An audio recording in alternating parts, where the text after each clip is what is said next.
On a dépassé les 3 400 000 écoutes en pas encore 6 mois d'existence. On va parler de casser Back You. Je comprends pas comment il y a des gens stupides et idiots qui pensent qu'on est dans la même ligue, on joue au même jeu. On n'est même pas de la même planète. Bienvenue dans 10 000 pas, le podcast qu'on écoute en faisant ces 10 000 pas. Je m'appelle Ismail Slimani, aussi connu sous le nom de Raptor sur internet, youtubeur à plus de 700 000 abonnés, fondateur de Raptor Coaching Pro et Raptor Nutrition, mes entreprises spécialisées en transformation physique et en mieux-être. Et dans ce podcast, nous discuterons de philosophie de vie à la lumière de l'actualité afin de développer un mental d'acier et de conquérir le monde. Salut à toutes et à tous et bienvenue en 10 000 pas, le podcast le plus réel du game, le plus authentique du game, le plus long du game et le plus écouté du game.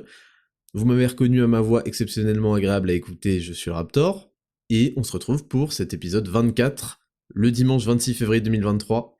C'est vraiment devenu une routine. C'est une routine. Ça c'est très grave, c'est devenu une routine 10 000 pas. Ouais, épisode 494, bien... c'est n'importe quoi, c'est pas normal, il faut de la nouveauté. Vous inquiétez pas, on travaille là-dessus, je n'en dis pas plus. Beaucoup de choses que je vais pas vous pouvoir, dont je vais pas pouvoir vous parler dans ce podcast, qui va le raccourcir. Forcément, je vous annonce d'ores et déjà un podcast efficace et court. Voilà, on a dépassé les 3 400 000 écoutes en pas encore 6 mois d'existence. La dinguerie le zinc, parce que je rappelle que Spotify et Apple Podcast sont d'éminents tricheurs, mais tranquille, vous inquiétez pas. On a les choses en main, personne ne pourra matrixer un petit peu la vérité. Très heureux de vous retrouver pour ce 24e épisode. On est fin février, je vous ai annoncé que c'était que du bonus, je vous ai dit ça la semaine dernière, vous avez vu, on est que sur des jours avec du soleil. Certes il fait froid, mais on est sur des jours bénefs. On a tellement de soleil que le salon de l'agriculture, ils s'en sont plaints, ils ont dit il n'y a pas assez de pluie. Mais ça c'est parce que je l'ai annoncé dans le podcast. Donc, voilà, il faut quand même détendre un peu les agriculteurs. J'annonce quelques jours de pluie pour la semaine à venir. Voilà, c'est gratuit, je vous offre un peu de pluie, parce que là, ça vous êtes en PLS. D'ailleurs, en parlant de PLS, on va y revenir. On va y revenir dans la semaine du Raptor, mais disons que... Sashibulidana Mugiwara.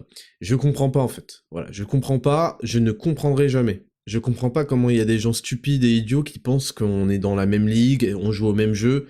On n'est même pas de la même planète. Mais c'est ça la fatalité de la vie, c'est que plus vous êtes con, moins vous vous rendez compte à qui vous vous adressez. Et donc il y a des gens qui n'ont pas compris en fait qu'on n'était pas de la même ligue. Et voilà, ils se sont pris une position flamboyante, ils se sont pris une position toxicophobie flamboyante, et c'est bien fait pour eux. Donc, maintenant que ce podcast a été introduit, je vous annonce, ça sera un podcast assez court, peut-être le plus court du game, le plus court de son histoire. 5 rubriques comme d'habitude, rubrique numéro 1, la semaine du Raptor, rubrique numéro 2, les news de la semaine, rubrique numéro 3, pas de leçon de vie aujourd'hui, quelques bilans, quelques recommandations de lecture, parce que ça m'a été souvent demandé, donc je vais vous parler des livres majeurs que je recommande, sans en faire de résumé, mais en vous donnant globalement l'idée, et puis je vous décrirai peut-être certains livres qui sont overrated. Rubrique numéro 4, comme toujours, et Raptor, vos questions personnelles, et rubrique numéro 5, le courrier des auditeurs. Pas plus de blabla, on commence directement ce podcast le plus court de l'histoire. C'est parti, jingle. Rubrique numéro 1, la semaine du Raptor. Comment ne pas aborder le podcast précédent ? Le podcast précédent était une masterclass. Le podcast précédent était une énorme fin de game. Et je le savais, et ça aboutit. Bon, j'ai pas envie de revenir là-dessus, il y a une défense pathétique de l'un des protagonistes, peu importe, lui-même le sait, c'est pas la peine d'accuser les community managers ou je sais pas quoi, les screens je les ai, c'est pas juste le compte nanana, c'est ton compte perso, ton compte YouTube perso, le compte de trucs, me raconte pas de salade, c'est pas grave, mais il faut assumer un moment. Voilà, donc ça c'est pour revenir au moins pour lui, et puis pour le reste, ils vont encore inventer les disquettes. Il paraît que maintenant mes transformations physiques sont fausses. Les transformations Raptor Coaching Pro sont fausses. C'est-à-dire qu'on tag les mecs, on tag les principaux, on a créé des comptes, en fait, je vous avoue tout, voilà, je me confesse, j'ai créé des comptes, chaque semaine on publie des transformations, en fait c'est des mecs que j'ai créés, ça fait des années, j'ai une ferme de comptes, et je les alimente avec des fausses photos et tout, et on fait des transformations inventées, enfin... Putain, mais...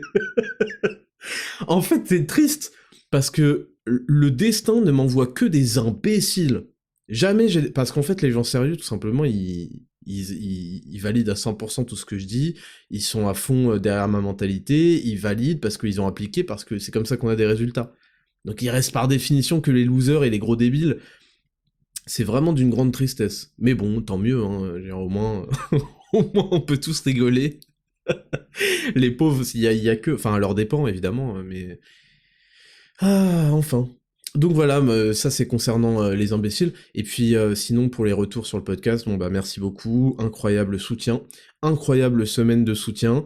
On a eu quelques codes losers, pour être tout à fait honnête avec vous, on a eu quelques codes losers sur Raptor Nutrition, et je salue vraiment la sincérité, parce que ça s'accompagnait même d'un mail où bah, il nous expliquait comment ceci, cela, et qu'il regrettait, et je trouve ça je salue la sincérité, je trouve ça très honnête, et vous êtes sur la bonne voie. Voilà, je vous l'ai dit, c'est le seul chemin vers la rédemption, et donc j'ai trouvé ça assez cool. Et sinon, bah, énormément de believers, quelques doubters, et au-delà de tout ça, tous les DM, je pense que ce qui a vraiment impressionné, ce qui a vraiment fait que vous avez été réceptif à ça, c'est, je crois, les 3 mois, en fait.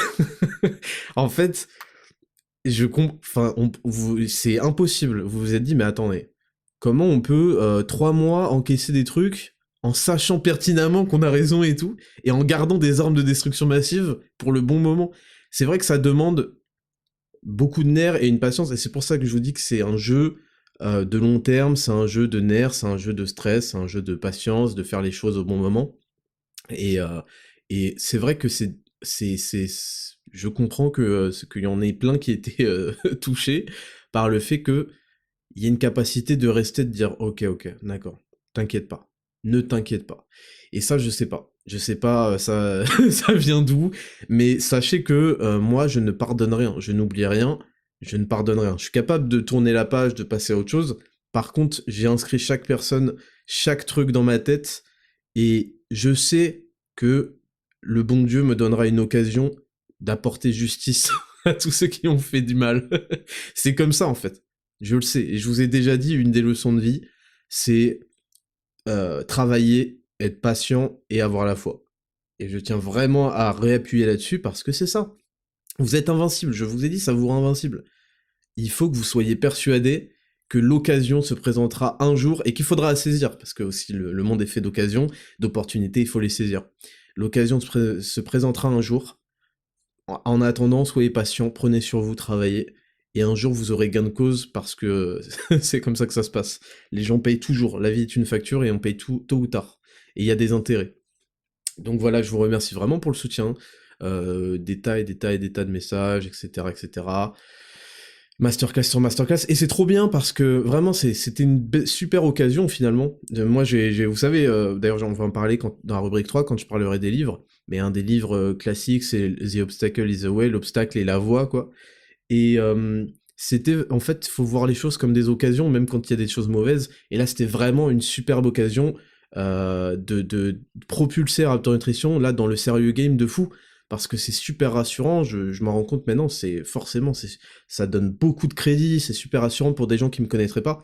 À l'avenir, on aura une communication aussi liée à des gens qui sont pas dans la communauté, et ça donne un capital confiance, sérieux et tout qui est vraiment bien. C'est une réassurance pour des tas de gens qui connaîtront pas forcément la marque. Et vraiment là, on a été propulsé comme étant, bah je le dis, comme étant la meilleure marque du marché. Et c'est trop cool. Et ça déchire. Et vous inquiétez pas, on a du très lourd qui sort. Après, ça a demandé 3 mois là de production, donc ça sortira courant mai. Mais je vous dis, ce sera comme d'habitude avec nos produits. ce sera un first try et ce sera directement adopté à vie. Je vous préviens, vous allez balayer plein d'autres trucs que vous utilisez peut-être déjà. Là, ce sera adopté à vie parce qu'on a vraiment fait un gros effort pour les prochaines formules et pour qu'elles soient... Voilà, je vous en dis pas plus, mais ça déchirera. Donc voilà un petit peu sur le retour du précédent podcast qui a pimenté ma semaine, hein, parce qu'il y a eu je vous l'ai dit, il y a eu des tentatives d'explication et non. En fait, le truc c'est que offense publique, excuse publique, c'est ça le truc, il faut pas essayer de faire, et il faut pas essayer de mentir aussi. Mais j'ai pas envie de m'attarder sur ce sujet, mais juste, je connais ce game et j'ai mes précédentes relations avec plein de gens et je sais que les gens aiment bien par confort, mais comme d'habitude c'est toujours la même chose, parce qu'ils supportent pas le stress et par confort, ils se repersuadent d'une réalité qui est fausse pour pouvoir ensuite me détester, retourner le victime.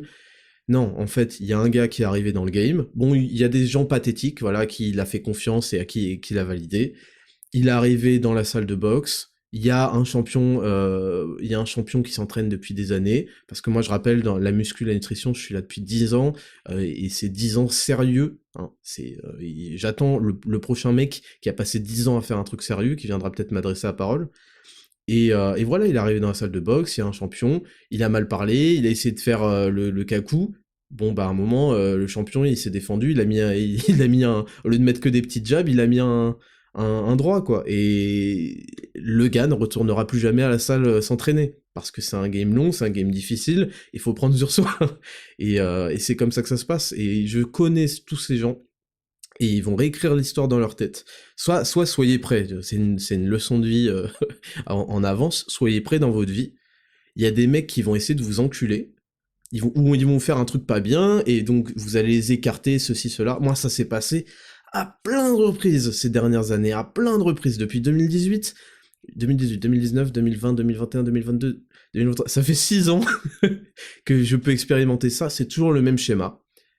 Le mec te fait de la merde, tu l'écartes, parce que tu ne peux pas, en fait, t'acoquiner avec des gens qui font de la merde, et il réécrit l'histoire en se faisant passer pour la victime, et ensuite, au fur et à mesure des mois, où il s'est auto-persuadé, s'est répété le même mensonge, il en vient détester en croyant qu'il y a des bonnes raisons. Donc, peu importe, les...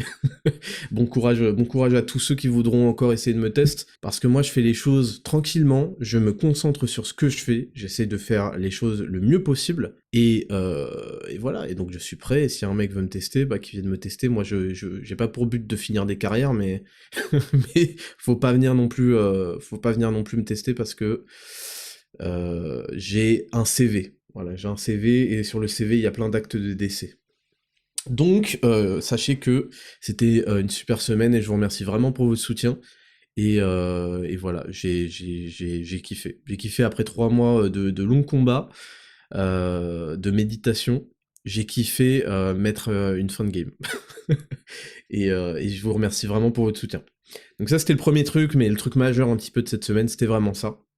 Sinon, concernant ma barre de traction qui est toujours aussi solide, j'ai commencé à me faire des délires des jours je l'ai fait 2 fois dans la semaine sur des jours de repos. Bon, ça fait pas partie du programme, mais disons que j'avais beaucoup d'énergie cette semaine, d'énergie positive, et donc je l'ai retranscrite là-dedans. J'ai fait deux séances où j'ai fait un EMOM de 20 minutes. Donc EMOM, pour ceux qui savent pas, c'est-à-dire que chaque minute, on fait une activité, et par exemple, si on met 10 secondes à faire cette activité-là, et ben il nous reste 50 secondes de repos. Il nous reste tout le reste de la minute, et en fait, chaque minute, on a bip, bip, chaque minute, faut commencer une nouvelle activité. Et donc j'ai fait un EMOM de 20 minutes avec première minute 10 tractions, et deuxième minute 10 dips. Voilà. Et ça, je le fais pendant 20 minutes, ce qui me fait 100 tractions, 100 dips. Et je l'ai fait une première fois, et c'était assez cool. Et j'ai essayé de le faire une deuxième fois, mais j'ai essayé de le faire avec un gilet de 10 kilos. Et j'ai vite été calmé. Donc là, ça m'a fixé un objectif. Il faudrait que d'ici, genre, cet été, d'ici 3 mois, j'arrive à faire cet EMOM avec le gilet de 10 kilos. Voilà. Mais là, j'ai tenu 3 rounds, que 3 rounds, et j'ai senti que je finirais pas les 20, enfin les 10. Donc voilà, essayez si ça vous fait kiffer. C'est une manière aussi de faire un entraînement très très rapidement, quand on n'a pas forcément le temps ni l'envie, et qu'on a juste une barre de traction, et de quoi faire des dips ou des pompes. Vous faites un minimum 20 minutes, vous arrivez, vous mettez la musique que vous voulez, et dans 20 minutes c'est torché. Donc ça, c'est un truc qui me fait kiffer, et c'est plutôt cool. Et sinon, bah, cette semaine, comme d'habitude, beaucoup de travail. Comme vous le savez, je me lève, je travaille, et voilà. Il y a de la vie de famille, il y a des repas, il y a de la discussion, beaucoup de réflexion, et c'est du travail que je qualifie de en coulisses, parce que je peux pas vous en parler plus, j'aimerais vous réserver la surprise et les bonnes choses quand elles sortiront, mais sachez que on travaille énormément pour embellir beaucoup de choses, pour faire beaucoup de choses sur du court, du moyen, du long terme, et voilà, je vous réserve beaucoup de choses très très très très très bien. Très très très très bien. En particulier pour le public étudiant, je pense à vous. Vous savez que j'avais déjà prévu des choses et elles étaient pas encore prêtes. Voilà, je prévois beaucoup de choses, sachez-le. Donc écoutez, c'est tout pour cette semaine du Raptor. On va directement passer à la rubrique numéro 2, les news de la semaine. C'est parti, jingle.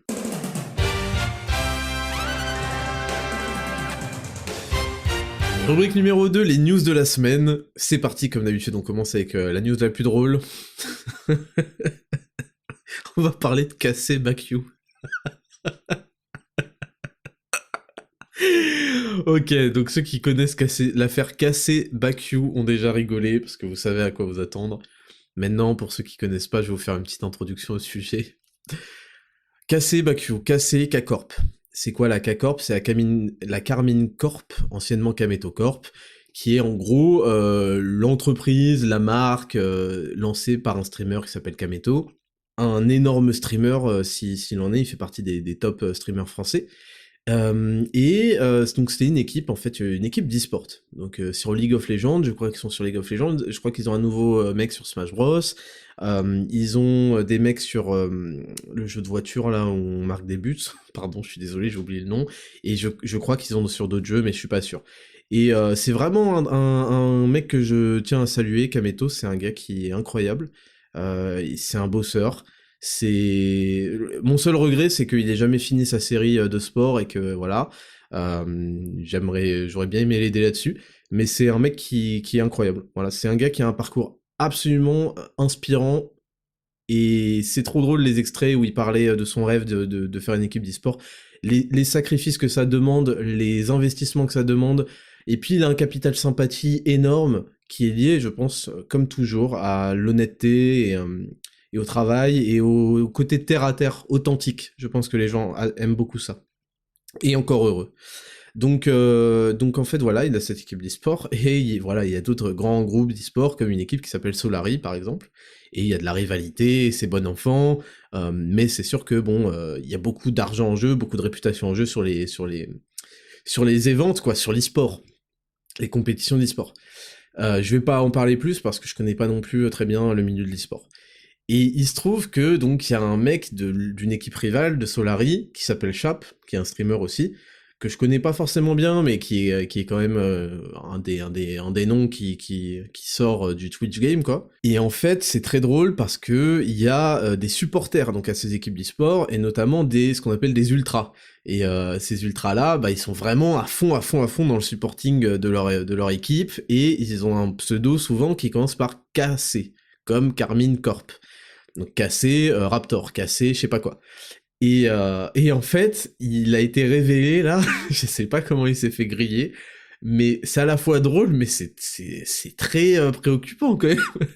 Qu'il y a donc Chap, donc qui est un streamer de l'équipe Solari, qui en fait avait créé un faux compte Twitter de KC, de fans de l'équipe rivale. Et ce compte s'appelait Casey Bakiu. Donc je vous lis un article que j'ai trouvé dans Team AAA, voilà, je connais pas. Sharp et la Carmine Corp, Sharp et un autre cadre annoncent leur départ de Solari. La communauté française est en ébullition depuis quelques jours suite aux révélations faites par Kameto et confirmées par le principal concerné, Sharp. Ancien joueur professionnel et actuellement actionnaire de la structure Solari, il a reconnu avoir créé un faux compte Twitter à l'effigie d'un fan de la Carmine Corp, Casey Bakiu. Problème, certains de ses tweets font polémique. Alors je vous épargne la lecture de l'article, mais juste pour faire un résumé. En fait, il se trouve qu'il y a énormément de fans de la K-Corp qui sont d'origine maghrébine, voilà, c'est en fait. Et donc, lui, pour plus de réalisme, quand il s'est fait passer pour ce fameux Casey Bakiu, il a mis un drapeau algérien en profil picture, en PP, en photo de profil, et genre il tweetait des trucs parfois genre en mode voilà que le tout puissant nous accorde je sais pas quoi. Il faisait vraiment du RP, du roleplay. Je suis désolé mais je suis mort. Et encore ça, alors on peut dire que c'est marrant et tout ça. Et en fait, il engrainait, il y a des mecs qui leur faisaient du harcèlement, tu vois, il allait vraiment insulter des joueurs et tout. Et ça, j'avoue, ça c'est vraiment chaud parce que genre, il y a des joueurs qui prenaient en grippe, et il tweetait surtout énormément. Je crois que le compte avait plus de 400 tweets en quelques mois. Le mec tweetait 10 fois par jour. Et c'est ça qui est oufissime en fait. Parce que en fait, j'aurais pu comprendre de créer un compte parce qu'il y a eu des problèmes, un peu de comportement, il me semble, je sais pas si c'est des on-dit, avec certains ultras, mais bon, ça c'est classique. Et je comprends qu'on puisse essayer d'aller voir ce qui se passe dans les coulisses et voir s'il y a des mecs qui préparent des dingueries. Moi, je vous l'ai déjà dit, je vous en ai pas parlé, mais j'ai appris que il y avait c'est même pas des concurrents parce que c'est à ce niveau-là, c'est pas voilà. Mais il y avait des gens, voilà, qui ont des marques et qui avaient notamment un canal Telegram. Je suis mort, mais je suis mort et en personne, hein, où il me clashait. Voilà, il clashait Raptor, Raptor Nutrition, etc. Et ça, c'est lamentable, c'est ridicule. Mais, vous voyez, il a fallu que je l'apprenne. Alors, c'est quelqu'un qui est venu me le dire, et puis ensuite, on a évidemment envoyé des espions un peu partout, car j'ai des yeux et des oreilles partout, comme Sauron. Et, euh, et donc, je peux comprendre qu'on crée un compte un petit peu, même si c'est un peu chelou, pour aller voir ce qui se passe, aller en investigation, s'il y a des mecs qui parlent mal de toi, ou qui prévoient des trucs sur toi, ou je sais pas quoi, parce qu'on peut avoir des soupçons. Mais là, se faire passer, en fait, donner une mauvaise image volontairement, c'est du sabotage, quoi. Des sabotages. Et puis ensuite, parler mal, insulter des joueurs et tout, ça, c'est vraiment, c'est hardcore. Et surtout que parfois, même, il avait, enfin, avec son compte principal, quoi, il critiquait la fanbase qu'il qualifiait de toxique, tout en alimentant cette toxicité avec son compte secondaire dans la minute qui suivait. Enfin, c'est vraiment chelou. Et en fait, c'était juste pour vous dire que c'est une pratique qui est très courante, selon moi, j'ai aucune preuve, mais je pense que c'est une pratique qui est extrêmement courante. Et moi, j'ai toujours dit aux mecs dans les chats, quand je fais des lives, etc., je disais, écoutez, c'est très simple, tous les gens qui me soutiennent n'auraient jamais dit des trucs parce qu'il y a des mecs qui disaient des trucs chelous dans le chat. Je dis les gens qui me soutiennent ne diraient jamais des trucs aussi stupides. Si vous et je l'ai dit, j'ai dit si vous dites ça, officiellement vous êtes des agents sous-marins et des ennemis. Parce qu'on peut pas, il y a des gens, et je pense que c'est une pratique extrêmement courante, des gens qui vont s'infiltrer, se faire passer pour des fanbases d'un mec, pour lâcher que de la merde. Et moi, je me souviens de l'époque avec Marron Séclin et tout, j'en suis persuadé qu'il y a des mecs qui sont allés faire des messages de merde et tout, qui me détestent. Et en fait, c'était pour renvoyer une certaine image de, soi-disant, ma communauté, je sais pas quoi. Donc je pense que c'est des trucs qui sont très courants, et il faut que les créateurs de contenu, les gens comme ça, soient très très clairs, et c'est pour ça que j'aime beaucoup Kameto pour ça, parce qu'il est très clair là-dessus. Il dit, vous dites ça, vous êtes ban, vous dites ça, vous êtes blacklist, vous dites ça, on veut que les gens qui nous soutiennent passent des idées qui nous sont chères. On veut pas qu'ils agissent contre nous, qu'ils donnent une mauvaise image de nous. C'est la définition, un mec s'il veut te soutenir, il donne pas une mauvaise image de toi. Sauf si tu cultives les gens cons, tu vois. Et donc ça, je pense que les créateurs de contenu doivent être très clairs et dire voilà, quand vous dites ça, vous donnez une mauvaise image, non seulement de moi, mais aussi de toute cette communauté, et à partir de maintenant, puisque vous êtes des ultras, vous devrez être au courant de ce que je vais dire, à partir de maintenant, si vous dites ceci, et bah vous êtes officiellement des agents doubles et vous êtes exclus, quoi. Et ça, je pense que c'est très important, et voilà, c'est juste que l'histoire m'a fait rire. C'est un peu terrible pour Chap, parce que c'est pas si grave que ça, mais quand même c'est très bizarre, quoi. Et donc les gens vont le regarder un peu bizarre maintenant. Et ouais, il a été exclu de Solaris, il s'en est retiré, là il a arrêté le stream, ce que je peux comprendre, parce que c'est compliqué de gérer... bah les gens ils veulent des comptes, quoi, ils comprennent pas, et il doit y avoir beaucoup de harcèlement, etc. autour de ça. Mais je pense que c'était une erreur là d'arrêter le stream, et c'est très... parce que faut penser aux moyens de revenir, et c'est très difficile. Mais bon, on verra bien, et je pense pas que ce soit un méchant bug, mais il a fait un délire là, il a fait un gros délire.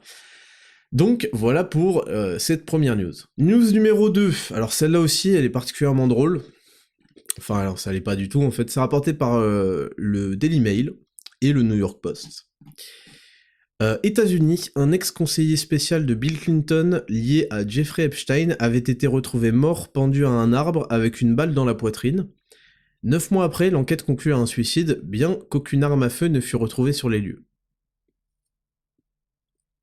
Voilà, je vous laisse, je vous laisse remettre en ordre dans votre tête. Donc, un ex-conseiller spécial de Bill Clinton, lié à Jeffrey Epstein. Jeffrey Epstein, c'est le mec qui s'est retrouvé suicidé dans sa cellule. Alors, ouais, peut-être que vous connaissez pas. En gros, Jeffrey Epstein, c'est un mec qui avait une île où il y avait des trucs très bizarres qui se passaient, et où il y avait des grosses stars qui venaient à bord de son jet privé, le Lolita Express, et qui allaient sur cette île-là, et puis voilà, il y avait des trucs bizarres qui s'y passaient avec des gens un peu trop jeunes, on va dire. Et je pense que ça permettait de faire chanter tous ceux qui y participaient, tous ceux qui... il doit y avoir des vidéos, des trucs comme ça, et après les mecs, tu les tiens par les couilles, parce que c'est des crapules, hein. Mais le problème, c'est qu'ils sont haut placés, et du coup, bah, ça amène à du chantage et à de la... Voilà, bah, écoute, on a des vidéos cheloues sur toi, vaut mieux que tu fasses ce qu'on te dit. Et donc, Jeffrey Epstein, c'était visiblement l'organisateur de tout ça. Et il avait été incarcéré il y a 1 an, 2 ans, je sais plus, et il s'est suicidé dans sa cellule, et les caméras étaient en panne à ce moment-là. Je vous dis ça, je crois que c'est exactement la version officielle. Les caméras se sont éteintes et on l'a retrouvé suicidé, voilà. Et là, donc, un ex-conseiller spécial de Bill Clinton lié à Jeffrey Epstein a été retrouvé mort pendu à un arbre avec une balle dans la poitrine, et l'enquête visiblement conclut à un suicide. Et juste... Alors je vous dis ça, mais...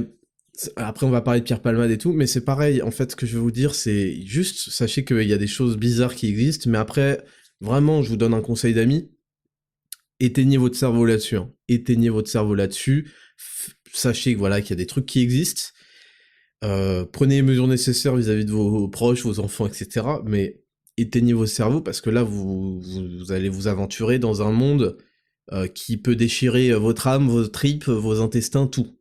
Donc, vaut mieux en rigoler. Et moi, voilà, je voulais juste parler de ça parce que je pense, voilà, je pense que quand on retrouve un mec mort pendu à un arbre avec une balle dans la poitrine, évidemment qu'il cherche pas à mentir, je sais pas quoi, je pense que c'est juste un message très très très fort. Comme à Gotham City, il y a un message très fort qui dit « Fermez tous vos gueules ». Voilà, on le fait devant vous, qu'est-ce qu'il y a ? Qu'est-ce qu'il y a ? Vous allez faire quoi ? On est puissant. C'est un mec pendu, balle dans la poitrine, l'enquête, donc c'est tout un cheminement, hein, des juges, je sais pas quoi, conclu au suicide, ça veut clairement dire « Je suis Falconi » et à Gotham City, et j'ai tout le monde m'obéit, j'ai tout le monde dans ma poche. Et vous allez faire quoi, bande de petites merdes ? Pour moi, c'est ça. C'est juste un message clair. Ils étaient pas obligés de lui mettre la balle dans la poitrine. Ils auraient juste pu le pendre. Mais ils lui mettent quelques petites balles, trucs, et ils disent, vous allez faire quoi ? Oui, c'est évident, oui, on le fait sous vos yeux, qu'est-ce qui se passe ? Donc voilà, c'est juste ça qui me fait rire, mais je préfère juste vous dire que vous occupez pas trop de ces affaires-là. Et je vous dis pas ça parce que on a des vidéos sur l'île de Jeffrey Epstein contre moi, et que... Non, je vous dis vraiment, oubliez ces histoires-là. Oubliez. D'ailleurs, on va enchaîner sur Pierre Palmade, hein, tiens, puisqu'on est dans le thème. Pierre Palmade a été victime d'un AVC.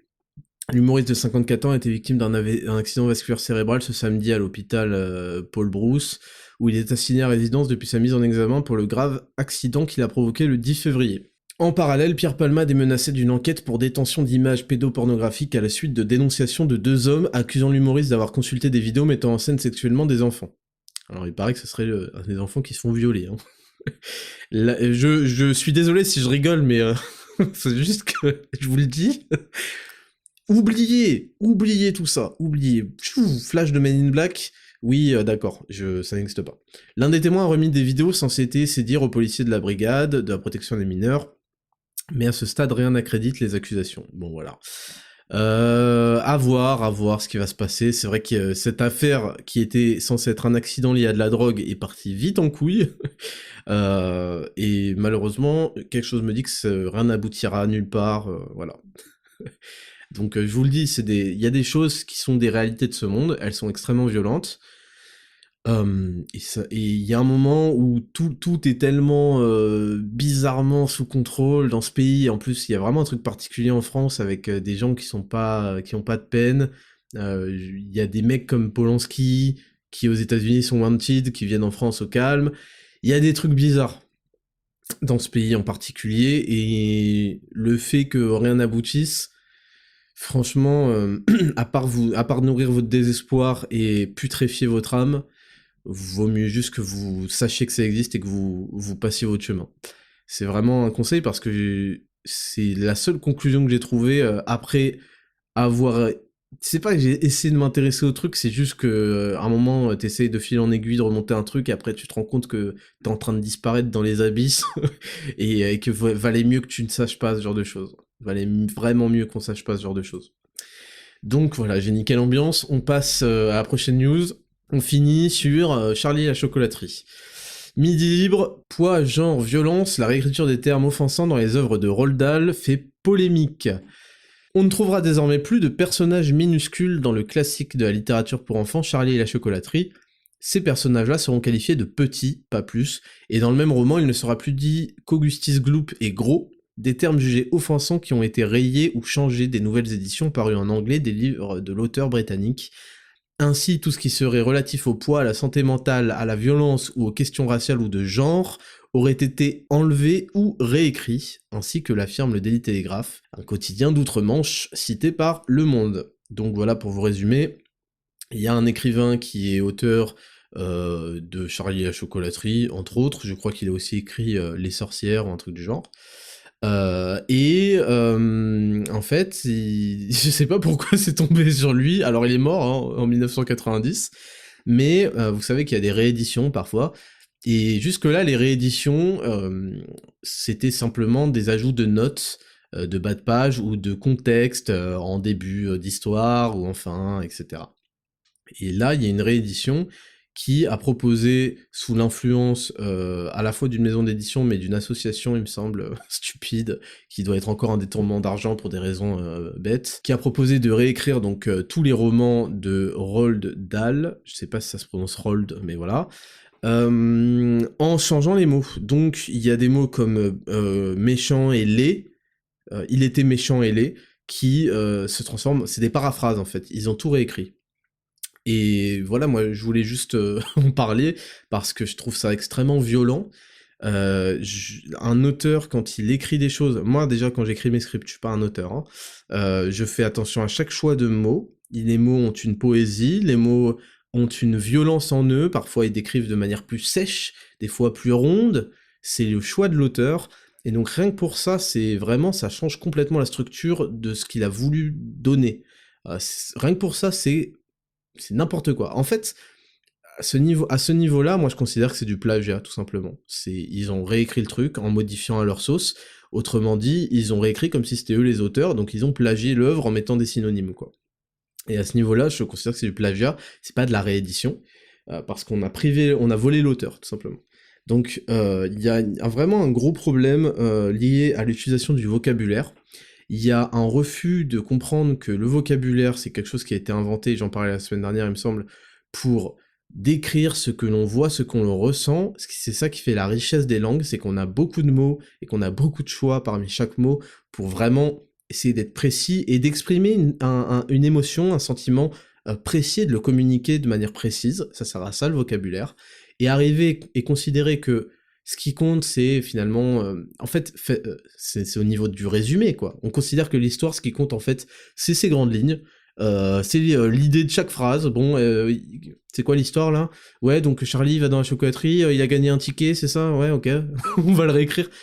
On peut raconter une histoire de 1000 façons, mais c'est la façon qu'a choisi l'auteur de la raconter avec ses mots, avec ses phrases, parfois des phrases plus courtes, parfois des phrases plus longues, qui donnent un rythme au récit, qui donnent de la saveur, qui donnent son style. C'est absolument insupportable de même envisager d'arriver, de changer un seul mot. C'est de la merde, en fait. C'est comme si on prenait une musique, une œuvre, et on arrive et on fait... Ouais, mais cet accord-là, il sonne pas si bien que ça. Mais attends, mais... c'est inenvisageable de dire... Là, ça aurait mieux sonné, tu vois, en rajoutant cette note-là. Non, non. Et si t'es pas content, fais ton truc. Tu peux pas arriver et considérer que l'auteur... Non, il faut reprendre l'œuvre dans le respect de comment l'auteur l'a créé, et sache qu'il a pensé à tous ces mots, à ces synonymes, et qu'il a choisi celui-là. Et même si on peut écrire vite, il y a des choix qui sont minutieux. Donc voilà, pour ça, rien que pour ça, c'est de la merde. Et puis au-delà de tout ça, il y a vraiment une volonté de tordre tout et d'homogénéiser absolument tout. Alors qu'aussi un livre, quelle que soit l'époque où il est écrit, c'est un témoignage justement de cette époque-là.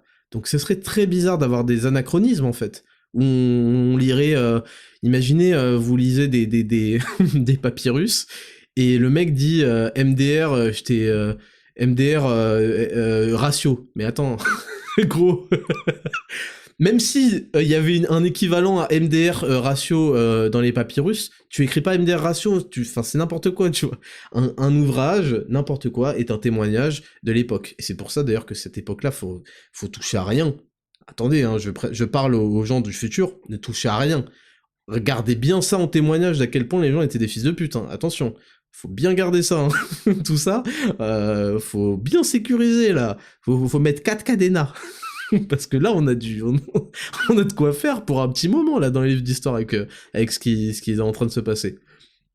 Donc voilà, il y a ça, et puis en plus ils disent que c'est pour protéger les sentiments des enfants, déjà comme si les enfants étaient des êtres innocents, alors que les enfants, il n'y a pas plus violent que la description froide et innocente entre guillemets d'un enfant, qui décrit quelqu'un de gros, quelqu'un de truc, et comme si les enfants devaient être protégés justement du spectre de la méchanceté. Non, justement, chaque être humain doit apprendre qu'il y a des choses qui sont méchantes, voilà, il y a des descriptions qui peuvent être violentes, ça doit façonner en fait son cerveau, sa perception aussi de la réalité. Donc en fait tout ça c'est simplement, encore une fois c'est de la propagande, c'est venir greffer un virus, c'est du parasitisme en fait. Parce que le parasite se sert de l'enveloppe corporelle de quelqu'un, c'est-à-dire de toute sa création, de toute son énergie, pour y implanter son parasite. Le parasite ne crée pas. Donc comme d'habitude tout ça c'est du parasitisme, c'est des gens qui essayent de modifier la réalité pour qu'elle leur plaise parce qu'ils sont dans un bain émotionnel pur et dur et qu'ils ont besoin que tout le monde respecte leurs feelings. En plus, les règles avec ces Mongoliens évoluent sans cesse, au point où ça devient, moi je l'ai toujours décrit comme c'est, du roleplay. La dernière fois, j'ai vu une vidéo d'un truc qui est un peu gros, qui expliquait c'était quoi la différence entre des demi-boys et des paraboys, je sais pas quoi. Vos gueules, en fait, vos gueules. Comme d'habitude, tout le monde est ok pour vous laisser la liberté de faire vos délires. Par contre, le moment où vous venez parasiter les gens et imposer vos trucs, c'est bien parce que, en fait, votre truc seul, vous ne tenez pas la route, en fait. Donc vous avez besoin de venir faire chier tout le monde parce que vous sentez exister comme ça, parce que vous avez besoin de polisser les gens, et parce qu'en fait, vous êtes des harceleurs et des mauvaises personnes en puissance qui ont trouvé un bon prétexte pour légitimer et avoir la raison, soi-disant, de leur côté, la morale, pour faire leurs mauvaises actions, c'est-à-dire le harcèlement des gens, et le parasitisme des œuvres, venir faire chier les gens, venir prendre tout leur travail, même quand ils sont morts, et le modifier. Et voilà, c'est évidemment beaucoup plus difficile de créer et d'accomplir des choses que de venir parasiter et faire chier et détruire ce que font les autres. Donc voilà, c'est toujours la même chanson pour le même type de personnes, et voir qu'il y a des maisons d'édition qui marchent là-dedans, c'est inquiétant pour la suite, parce que si en fait il y a 15 000 rééditions de toutes les œuvres, à un moment ça deviendra, ah ouais, à l'époque on avait une édition, enfin, en fait on peut façonner les mentalités, on peut façonner les cerveaux, par rapport aux références, au nombre de références qu'on leur soumet, et quand on supprime, parce que c'est de la censure pure et dure, quand on supprime tout un pan de références, de vocabulaire, de choses, et ben les gens, les nouvelles générations on peut les remodeler entièrement avec ce genre de choses. Donc, c'est tout ce que j'ai à dire pour cette rubrique numéro 2, les news de la semaine. On passe à la rubrique numéro 3, recommandations de lecture, c'est parti, jingle. Rubrique numéro 3, les recommandations de lecture. Donc j'en ai déjà fait à plusieurs reprises, donc soyez pas étonnés d'entendre des livres que j'ai déjà cités 40 000 fois, mais vu que ça m'a été demandé plein de fois, je vais juste vous citer quelques livres, parce que je suis pas non plus un énorme lecteur, enfin je suis même pas du tout un énorme lecteur, la plupart d'ailleurs je les ai écoutés en audiobook pour vous dire, mais que je trouve soit intéressant sur le plan philosophique, le plan un petit peu d'aborder la vie avec un certain état d'esprit, soit que je trouve intéressant sur un plan de comprendre un petit peu les rouages des mentalités des gens, ce qui permet en fait de pas sombrer aussi dans la haine, parce que quand on comprend mieux les gens, on comprend pourquoi est-ce qu'ils agissent de certaines manières, etc. Donc c'est toujours intéressant. Et sinon, c'est des livres qui vous aideront, en fait, un peu de développement personnel, si on peut dire ça comme ça, qui vous aideront à vous donner une structure mentale propice à l'envie de conquête, on peut dire ça comme ça. Donc je commence évidemment avec le classique, mon petit préféré, qui est extrêmement puissant, qui s'appelle Les 48 lois de pouvoir. Donc je l'ai cité plein de fois, je fais juste un petit disclaimer sur ce livre. C'est pas, en fait, il faut le lire en prenant du recul, mais comme pour tous, et il faut pas être stupide au point de se dire ok, que feraient les 48 lois de pouvoir dans cette situation? Il faudrait faire ça, ça, ça. Faut pas faire les choses comme ça, parce que sinon vous allez faire des erreurs et vous allez pas comprendre, en fait. Il faut vraiment le lire pour avoir une meilleure compréhension, en fait, plutôt une meilleure compréhension des relations de pouvoir, des relations entre les hommes, entre les hommes, ouais. Et comprendre aussi où vous avez fait des erreurs dans votre vie. Moi, c'est exactement même comme ça que je l'ai découvert, et c'est comme ça qu'il a eu le plus de puissance et d'intérêt dans ma vie. C'était plus pour voir, en fait, a posteriori, me retrouver dans les erreurs citées par ces lois, parce que je les avais pas respectées, et constater qu'en effet, ça m'avait joué des tours, et pas en mode, dès que j'ai un problème dans la vie, je vais lire le truc, et je regarde, tiens, faudrait que je fasse ça. Donc typiquement, il y a une loi numéro 2 qui s'appelle « Éviter de recruter l'un de vos amis ». Je vous lis un résumé qui dit ça. « En son fort intérieur, celui-ci se sentira redevable, ce qui peut mettre à mal son orgueil, nourrir son ressentiment et vous créer des ennuis. » Bon bah typiquement, vous pouvez écouter d'autres gens ou lire d'autres ouvrages qui vont justement vous recommander de travailler avec vos amis ou avec votre famille pour d'autres raisons. Donc vous voyez, ces lois ne sont pas absolues, c'est juste des choses qu'il faut garder dans un coin de sa tête et comprendre quand il y a des choses qui vont pas, que c'est peut-être par rapport à ça. Et il faut aussi les considérer dans leur entièreté, parce que certaines entrent en contradiction les unes avec les autres. Et en fait, dans le livre, ils vous sortent plein d'exemples historiques, ce qui en fait un livre très très long à lire, et c'est pour ça que les gens en fait ne le lisent pas en général, ce que je peux comprendre. Mais en fait, vous voyez bien que tout est contextuel, et puis, comme tout dans la vie, il n'y a pas de règle en réalité. Et il y a des mecs qui vont aller exactement à l'encontre d'une règle et qui vont vous dire c'était le bon move, et en fait on juge si une chose était bien que par rapport au résultat que ça va donner, vous voyez ce que je veux dire? Donc parfois il y a des mecs qui suivent la règle assidûment, ça donne des résultats, parfois il y a des mecs qui vont aller à l'opposé parce qu'en fait c'est exactement le bon contexte pour que ce soit l'opposé. Et c'est pour ça que je vous dis, si vous croyez que appliquer les choses... Je vous en parle comme si c'était une recette, alors qu'en réalité, vous ne pourrez pas appliquer exactement le truc. Mais en tout cas, c'est un livre qui est très très intéressant et qui est fondamental, je pense, que tout le monde qui veut un petit peu... qui veut un petit peu s'améliorer et comprendre les relations humaines et ne pas être faible. Voilà, quelqu'un qui a une volonté de puissance, comme on dit, qui cherche à ne pas être faible en tout cas. Moi, c'est plus pour ça que je l'ai lu. C'était que je me suis rendu compte à quel point je faisais des choses de faible, et que c'est jamais bon, je vous dis pas d'être fort, mais en tout cas c'est jamais bon d'avoir des signaux de faiblesse, parce que les gens vont s'en servir. Donc voilà, vous pourriez faire l'erreur de taper comme là je vais taper pour vite fait en parler, 48 lois de pouvoir liste, mais vous n'en tirerez rien. Déjà on peut pas lire 48 lois, il faut vraiment justement prendre le temps d'assimiler chacune. Après je comprends que le livre est un peu long, mais voilà, en tout cas ça c'est ma première recommandation. Il y a un autre livre dans le même genre, mais que j'ai jamais lu, qui est de Robert Cialdini, enfin j'ai jamais lu en entier, qui s'appelle Influence et manipulation. Tous ces livres, ils ont des noms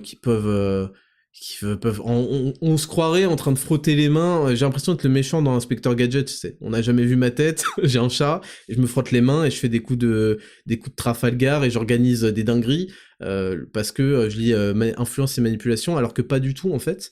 C'est des bouquins. Alors comme 48 de pouvoir, je vous l'ai dit, c'est très intéressant de le lire une fois que votre vie a été une succession d'erreurs, parce que vous allez comprendre ces erreurs, et ne plus jamais les reproduire, et comprendre pourquoi. Même en amour, hein. En amour, ça peut vous aider, pour comprendre pourquoi, en fait, les meufs vous ont nexté, en fait. Et parce que, par exemple, je vous dis, il y a une loi qui s'appelle « parler peu », et souvent, en fait, plus on parle, plus on se dévalue. Donc il faut faire très attention à comment on prend la parole, et en particulier, c'est valable autour des meufs. Et donc oui, il y a influence et manipulation, et tous ces livres ont des noms, des noms un peu de grands méchants, alors qu'en réalité, influence et manipulation, c'est quelque chose qui décrit justement comment les publicités ont modelé certains comportements, ils décrivent certaines expériences sociales, ce genre de choses. Et justement, c'est super intéressant de voir que il y a certains effets psychologiques, il y a certains effets de foule, etc. Et typiquement, un livre qui peut s'y apparenter, qui est beaucoup plus court à lire, c'est Psychologie des foules de Gustave Le Bon. Il est très très court, et jamais de la vie, parce que je vous dis, ce livre-là là, que je viens de vous citer souffre d'une réputation de gens qui ne les ont jamais lus en fait, et qui se fient au titre, mais Psychologie des foules, c'est une masterclass, je sais pas quoi, c'est plus ou moins similaire, hein. Psychologie des foules, donc Gustave Le Bon, ça je le recommande, c'est très très court, donc vous pouvez l'écouter aussi en audiobook, et ça explique qu'est-ce qui se passe quand des foules prennent des idées, et comment elles sont manipulées, comment on arrive à cette dynamique-là, et c'est même à mettre en relation avec un court livre, je peux même pas qualifier ça de livre, c'est un essai qui est de Simone Weil, il y a 2 homonymes, hein, Simone Weil, c'est pas celle que vous pensez, qui s'appelle Notes sur la suppression générale des partis politiques, et pareil, ça décrit les mouvements un peu de hooliganisme créés par la politique. C'est pour ça que moi je m'en suis détaché notamment. Donc c'est des livres qui sont très intéressants. Il y a Summary of Propaganda de Edouard Bernays, qui est non pas l'auteur de la sauce béarnaise, MDR, mais qui est le chef propagandiste, vraiment c'est le boss du game, qui a fait fumer les femmes enceintes, c'est un très très bon, et alors ça parle évidemment de toute la propagande autour de la cigarette au début, validée par 9 médecins sur 10, je sais pas quoi, les femmes se libèrent avec la cigarette, ça parle aussi du petit déjeuner américain, ce genre de choses. Donc c'est des livres qui sont un petit peu intéressants, qui sont un petit peu dans le même principe. Ensuite, on va passer à des livres un petit peu plus philosophiques. Donc il y a L'obstacle et le chemin de Ryan Holiday, qui est un livre que j'adore, donc qui explique que, en gros, déjà, premièrement, c'est normal sur son chemin d'avoir des obstacles, parce que sinon ça veut dire que vous vous baladez dans des sentiers déjà battus pour vous, etc. Donc c'est normal que quand vous entreprenez des choses, vous allez rencontrer des obstacles. Et ça vous apprend, mais ça c'est aussi une leçon de marketing, enfin de business en fait, que il faut tout faire pour transformer ces obstacles en quelque chose de positif et en tremplin finalement. Donc ça c'est super important, et c'est un peu la mentalité du judo, de l'aïkido, ce genre de choses quoi, finalement. Dans le même genre, on a 12 Rules for Life de Jordan Peterson. C'est pas un livre que je trouve extraordinairement bon, parce qu'il est un petit peu bateau, mais il est intéressant, et il faut l'écouter, je l'ai écouté moi en audiobook, il est très intéressant, il est plutôt pas mal, et il donne des bonnes règles de vie philosophiques pour mener sa vie, quoi. Il y a un autre qui est vraiment un classique, qui s'appelle Comment se faire des amis et influencer les autres, de Dale Carnegie, donc qui est How to Win Friends and Influence People. À l'époque, moi je l'avais écouté en anglais. Et pareil, on dirait que c'est comment se faire des amis MDR, et non, en fait, c'est quelque chose qui t'apprend juste que en étant sympathique, certaines actions font que c'est plutôt pour avoir des relations sociales et essayer d'être quelqu'un qui plaît aux gens, et ça aussi bizarre que ça puisse paraître, c'est des choses qui peuvent être ressenties instinctivement, mais il y a des gens qui l'apprennent, et ça s'apprend, et dans des livres on t'explique aussi pourquoi ça marche pas, ça marche bien, qu'est-ce qui fait que vous rendez pas sympathique auprès de certaines personnes, et ça veut pas dire qu'il faut être faux, loin de là, justement, il faut Le mot anglais, c'est genuinely, genuinely, je sais pas quoi, genuinely, et ça veut dire en fait de manière authentique, voilà. Donc c'est des choses qu'il faut lire juste pour ça, pour moi, ou écouter en audiobook pour comprendre un petit peu les relations humaines. Je trouve que c'est un sujet assez fascinant et super important parce que quand vous êtes très bon en relations sociales, bah vous pouvez débloquer énormément de choses dans votre vie future. Et vous verrez que être gentil avec les autres se révèle très très souvent payant, quoi. Il y a un autre livre qui s'appelle The Subtle Art of Not Giving a Fuck. Je l'ai jamais lu en entier.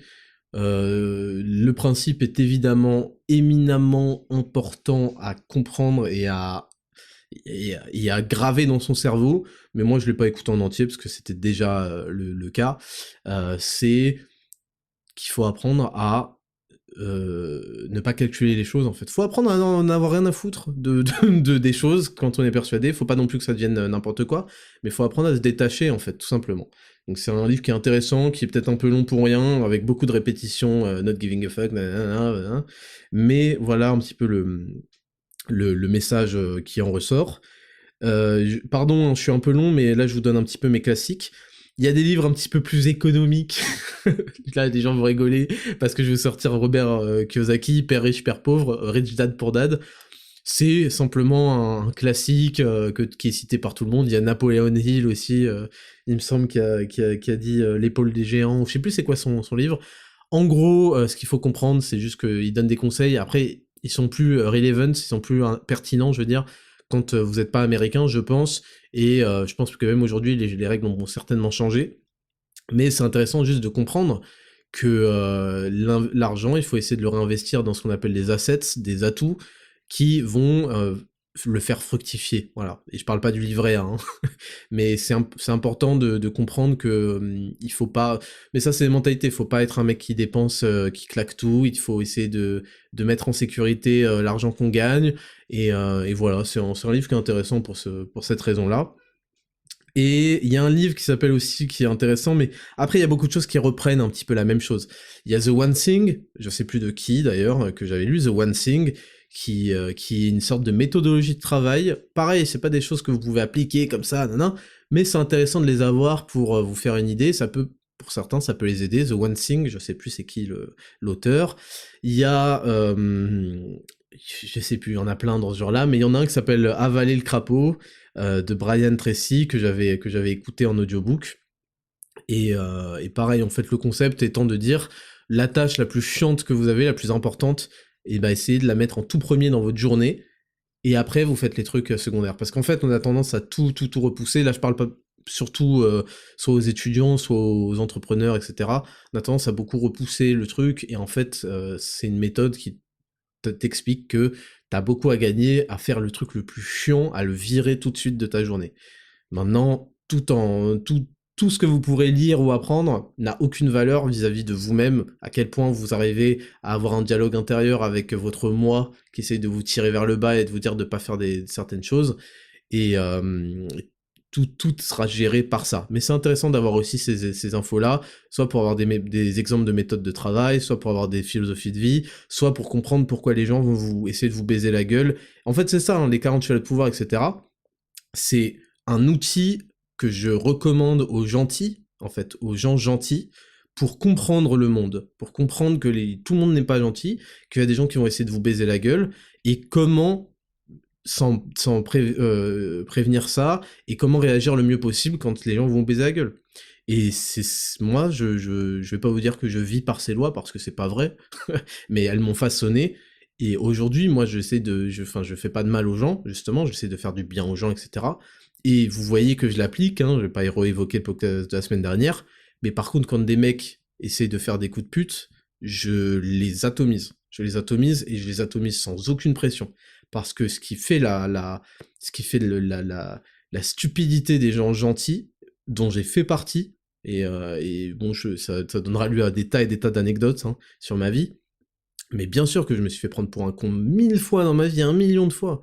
Et il y a un moment où il a fallu dire stop, en fait. Et c'est pareil en amour, c'est pareil dans plein de trucs, c'est pareil en business, c'est pareil en tout. Quand vous êtes trop gentil, les gens en profitent, et ces livres-là, moi, m'ont permis de dire, bah, Ismail, t'es un mec sympa, mais en fait, là, trop bon, trop con, hein. Et il va falloir commencer à mettre des PLS. Voilà, c'est très simple. Donc, ça, c'est pas pour devenir un bâtard, c'est justement pour que vous les gens gentils, les gens bons, soient en mesure d'éclater les bâtards. Voilà. Et je trouve que ce n'est que justice, et que c'est beau, et c'est pour ça que je vous les partage. Et puis, si je peux en citer un dernier, c'est The Power of Habits, mais ça, le pouvoir des habitudes, ça, je l'ai déjà cité 40 000 fois. J'en ai plein d'autres, hein, mais honnêtement, ils sont pas si dingues. Ils m'ont pas tellement plu. Après, chacun se fait ses idées. J'ai lu, par exemple, un livre qui s'appelle Relentless, qui était décrit comme une grosse masterclass, je sais pas quoi, et je l'ai trouvé un peu naze. Mais ouais, le pouvoir des habitudes, énorme bouquin, ça vous apprend un petit peu à ce que c'est une habitude, qu'elle tourne autour d'un rituel, comment, justement, moi c'était la partie la plus intéressante dont je vous ai parlé à maintes reprises, comment tout ce que vous faites chaque jour crée des habitudes, et comment, en fait, quand vous prenez l'habitude de pas aller au sport, par exemple, non seulement vous ne créez pas l'habitude d'aller au sport, mais vous créez l'habitude de ne pas y aller, ce qui fait que ça devient de plus en plus dur. Et puis ça parle aussi du fait que le plus dur pour aller au sport, par exemple, c'est de faire ses lacets, c'est de mettre ses chaussures et de sortir de chez soi. Une fois qu'on a fait ça, normalement la séance se passe. C'est vraiment cette étape-là. Et puis il y a une méthodologie que vous êtes libre d'appliquer ou pas, ou tout simplement d'analyser dans les choses où vous avez vraiment des habitudes, de faire « Ah, c'est vrai que ces choses-là, elles se décomposent selon ce rituel ». Et ce rituel, c'est un signal avant l'habitude, et une récompense après. Voilà, c'est quelque chose qui peut façonner des habitudes et qui peut vous permettre d'en créer des nouvelles. Donc voilà pour mes recommandations principales de lecture. Si vous avez besoin d'autres choses et que j'écoute d'autres choses à l'avenir. Après moi j'ai arrêté un peu d'écouter tout ça parce que c'est très très répétitif honnêtement. Et j'y voyais plus tellement d'intérêt. Maintenant j'écoute plus des gens qui m'inspirent, leur récit de vie, etc. Mais en termes d'audiobook, j'en écoute plus tellement. Voilà pour cette rubrique de conseils de lecture, je pense qu'elle est riche et que malgré tout, il y a beaucoup de gens qui vont essayer de s'y mettre un petit peu et qui vous en tireraient des bénéfices certains. On passe à la rubrique numéro 4 et Raptor, c'est parti, jingle. Rubrique numéro 4 et Raptor, c'est la rubrique où vous me posez des questions directement, je vous cite vos pseudos, et voilà, et j'y réponds à des questions personnelles sur moi. Donc on commence avec l'insta de Sim. Quelle place a One Piece et les mangas animes dans ta vie de tous les jours? Alors déjà, je ne suis pas un grand, je vous l'ai déjà dit, je suis pas un grand connaisseur en manga. Dans ma vie, j'ai commencé mon manga game, j'ai commencé par Death Note, qui est une masterclass absolue. Ensuite Bleach, que j'ai arrêté quand une ninja a sorti un Bankai où il y avait un lance-roquette, là j'ai quitté. Ensuite Naruto, et finalement One Piece. Et je crois que ça s'arrête là. Non, il y a eu Baki, mais bon, ça sans déconner, quoi. C'était vraiment pour éteindre mon cerveau avant de dormir. Il y a quoi d'autre? Je crois que... Ah, il y a eu, non, j'ai oublié, il y a eu Berserk. Mais Berserk, sans déconner, c'est particulier.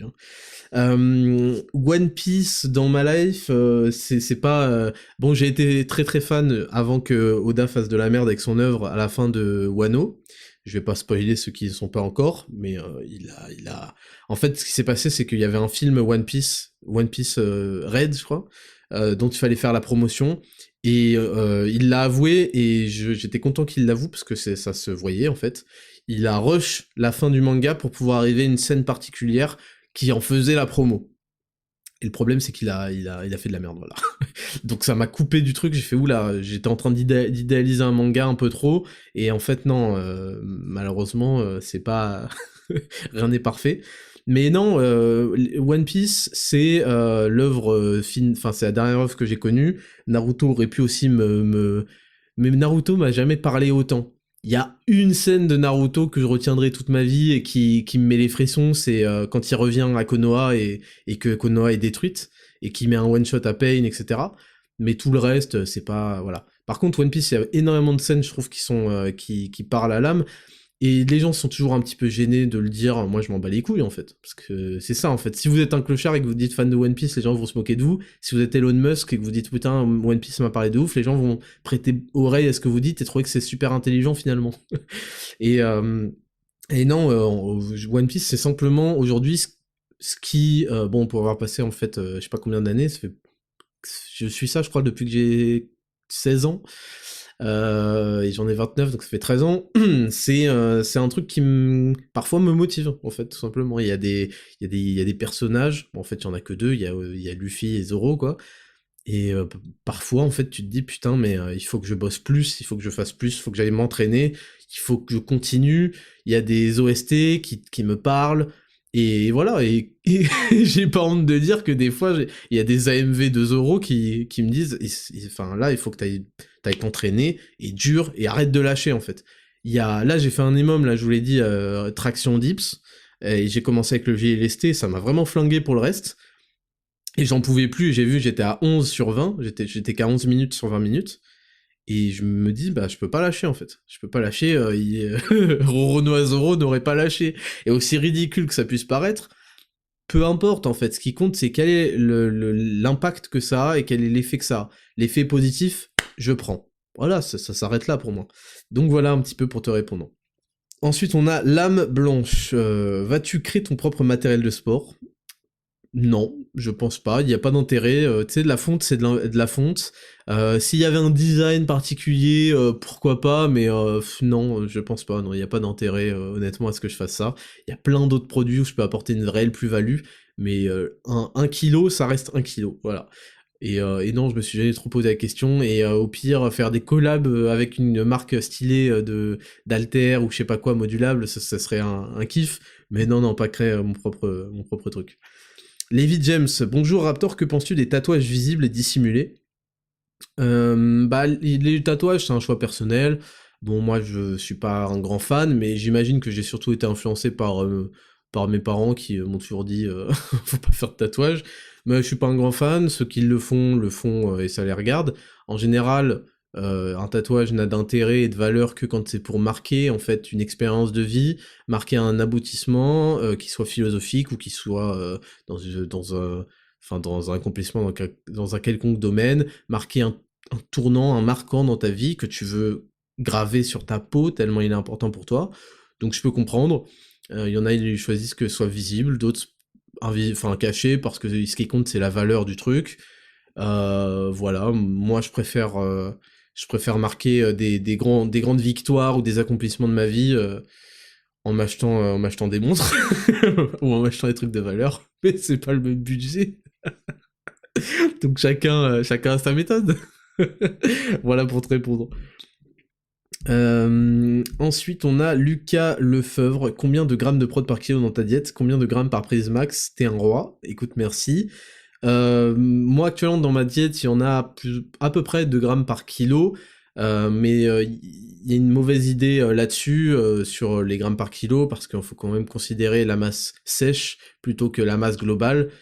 Parce que quand on a du gras en trop, je vois pas pourquoi ça mériterait plus de protéines. Et combien de grammes par prise maximum? Bah, c'est ça aussi, c'est une disquette. C'est une disquette mise en fait par l'industrie des compléments alimentaires. Voilà, encore une fois, qui vous ont expliqué qu'en fait, il fallait manger des protéines toutes les 3 heures et en prendre à peu près 30 grammes pour maximiser l'assimilation, et c'était des études qui étaient vraiment pas pertinentes. Et donc, fallait prendre un shaker de whey tous les 3 heures, je sais pas quoi. Et ça, c'est pas vrai, et en fait, le corps est capable d'assimiler, t'inquiète pas, tout ce que tu vas lui donner, ça va lui prendre simplement plus de temps, et pareil pour l'effet thermo, je sais pas quoi, là, que tu lui donnes plusieurs petites portions ou une grosse portion, ne t'inquiète pas, ça c'est vraiment des détails. Et de toute façon, j'ai hâte parce que dans Zero to Hero, il y aura une énorme, vraiment, c'est une masterclass au sens réel du terme, c'est-à-dire, il y aura énormément de savoir en nutrition, en trucs, où vraiment j'essaie de vous rendre indépendant et que vous puissiez vraiment faire les choses, que vous compreniez, en fait, que vous compreniez tout. Donc ça, on sera amené à en parler énormément là-dedans. Ensuite, on a Arthur Hoche. Motivation vs discipline, est-ce que l'un possède plus d'effets que l'autre? C'est quoi cette question-là? Alors déjà, en gros, la motivation, c'est ce qui va te pousser à un moment T à faire un truc. Et cette motivation, elle est simplement animée par les attirances naturelles de l'homme, c'est-à-dire vers le plaisir ou loin de la souffrance. Ce qui reste un problème parce que normalement il faut vivre de la souffrance parce que souvent la souffrance instantanée mène à la win, à la victoire du long terme. C'est souvent ça, le sacrifice du moment amène sur la récompense plus long terme. Donc c'est pour ça que souvent il faut essayer de reprogrammer son cerveau pour faire en sorte que les choses auxquelles vous tenez, que vous désirez faire dans votre vie, vous éloignent de la douleur ou vous rapprochent du plaisir. On revient à la liste de la haine, etc. Écoutez les précédents podcasts si vous savez pas de quoi je parle. Et la discipline, c'est justement, c'est ce qui va faire que t'es quelqu'un réellement. C'est la discipline, c'est exactement ce que la motivation n'est pas. La motivation, t'as envie de le faire, t'es motivé pour le faire. La discipline, c'est tu sais que tu dois le faire, mais t'es pas forcément motivé de le faire. Mais tu sais que tu dois le faire parce que tu sais d'où tu viens. Il faut se souvenir d'où on vient et il faut savoir où on veut aller et ce qu'on ne veut pas, ce qu'on veut, etc., etc. Faut se faire violence soi-même et avoir une discussion avec son inner self, avec son soi-même intérieur, et se dire aussi, il y a la technique dont je vous avais parlé dans notre podcast, de se dire qu'il y a un giga Chad, il y a votre version giga Chad qui, elle, ne se laisse jamais faire, mais la discipline, c'est vraiment ce qui fait la différence entre le succès et l'aléa de la vie, le hasard, c'est que vous allez faire les choses que vous ayez envie ou pas. Point, voilà, c'est simplement ça. Quand vous savez que vous devez faire quelque chose, j'ai pas envie, mais il va falloir le faire, voilà. Et c'est ça qui fait la différence parmi les hommes. Ensuite, Loan RSL, comment trouver des personnes avec nos valeurs dans cette société et où ? Il faut que tu fréquentes des endroits qui te ressemblent, tout simplement. Si tu vas dans des bars de merde, à des heures de merde, un jour de merde, tu rencontreras des gens qui font la même chose et qui ont fait le même choix que toi. Donc si tu veux pas rencontrer si tu veux rencontrer un type de personne, il faut que ce soit par rapport à un choix. Donc moi, je serais tenté de te dire à la salle de sport, mais ça va paraître très cliché. Moi, typiquement, si j'allais au Québec demain, et que j'étais pas connu et que voilà, j'irais dans une salle de sport et je repérerai les mecs qui ont l'air de venir très souvent à la même heure, qui ont l'air sérieux, qui ont un carnet d'entraînement, ce genre de choses, des signaux extérieurs, des mecs qui s'entraînent bien, qui vont faire bien le mouvement, parce que je vais repérer les mecs qui font n'importe quoi, les mecs qui font bien, et je vais me dire, tiens, c'est pas par hasard qu'il fait tout ça, c'est parce que vraiment, il a comme centre d'intérêt ce sujet-là, de la muscu, etc., il a l'air de passer du temps à se renseigner sur comment bien exécuter ça, comment optimiser ça. Donc c'est qu'on a les mêmes centres d'intérêt, et après tu sympathiseras avec eux. Il y a, je te cite la salle de muscu, il y en a d'autres qui te diront à la messe. Moi je te dis ça parce qu'en général c'est soit à l'école ou dans ton taf, soit dans les activités extérieures. Les activités extérieures, t'as de grandes chances de trouver des gens qui sont intéressés par les mêmes choses que toi, au moins là-dessus. Évidemment, il y a énormément de gros cons à la salle de muscu, hein, me faites pas dire ce que j'ai pas dit, mais c'est à toi de faire le distinguo. Et puis, il y a aussi Instagram. Instagram, on a la chance je vais pas te parler de Facebook, parce que ça n'existe plus, à part chez les boomers, mais Instagram a la chance de réunir des communautés sous certains sujets. Par exemple, il y a des comptes dédiés à certains sujets, ou des comptes de personnalités, et tu peux repérer des gens je sais pas, ça se trouve il y a des mecs que j'ai regramme en story et qui se sont fait parler par d'autres gens et ils ont sympathisé, etc. Donc c'est pas, enfin, j'aurais tendance à dire ça, les réseaux sociaux et les trucs dans la vraie vie tels que la salle de sport, enfin les endroits où tu vas être amené à passer du temps, c'est forcément, si les gens vont y passer aussi du temps, c'est ils ont les mêmes centres d'intérêt que toi. Et enfin, on a Gigs63 qui me dit « Salut Raptor, quel est ton process personnel de prise de décision lorsque tu es indécis ?» Ce serait compliqué de décrire tout, mais en règle générale, il faut regarder tout de suite qu'est-ce que ça t'apporte. Premièrement, tu réfléchis juste à « Si je fais ça, qu'est-ce que ça peut m'apporter ? Qu'est-ce que ça peut m'apporter tout de suite ? Qu'est-ce que ça peut m'apporter à moyen terme, long terme ?» Ensuite, une fois que tu t'es bien monté la tête, tu regardes maintenant qu'est-ce que tu peux... quels effets négatifs ça pourrait avoir. C'est pas en cas d'échec, c'est en cas de réussite, quels effets négatifs ça pourrait amener. Est-ce que t'es prêt à endurer ces effets négatifs-là ? Et ensuite, tu dis, et en cas d'échec, qu'est-ce que je risque ? Donc voilà, c'est à peu près les 3 grandes questions à te poser. En gros, qu'est-ce que ça va te coûter ? Et qu'est-ce que ça va te rapporter ? En très gros, c'est ça. Et voilà, une fois que t'as pesé le pour et le contre, déjà, t'es un peu mieux dans ton process de décision. Et ouais, pour moi, là, c'est global. Ouais, je pense que tu réponds à ces 3 questions, qui sont pas du tout évidentes, hein, et qui demandent parfois plusieurs heures et jours de réflexion, tu as une très bonne idée de si c'est bon pour toi ou pas. Voilà.